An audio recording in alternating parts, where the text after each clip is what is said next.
Баабар монголчуудын түүх бүтээл. Баабар монголчуудын түүх бүтээл нь 4 бүлэг 12 дэвтэрт хуваасан шинэ авсаархан хэвлэлтэйгээр худалдаанд гарлаа. Талын морьтон баатрууд бүлэг 3 дэвтэр. Хутагтууд ба хувьсгалчид бүлэг 3 дэвтэр. Тоглоомын бүгд наримдах улс бүлэг 3 дэвтэр. Иргэн шил түүний өртөг бүлэг 3 дэвтэр.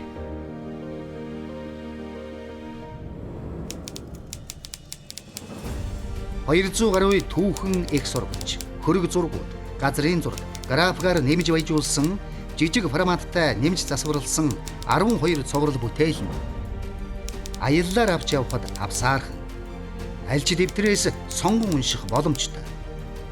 Дэвтэр бүрт хавсрагсан QR кодыг уншуулж, зохиогчийн өөрийнх нь монголчуудын түүхийг тайлбарлан өгүүлсэн YouTube сувагт зочлон дижитал хэлбэрээр үзэх боломжтой. Баабарын монголчуудын түүх 4 бүлэг 12 дэвтэртэй шинэ бүтээл.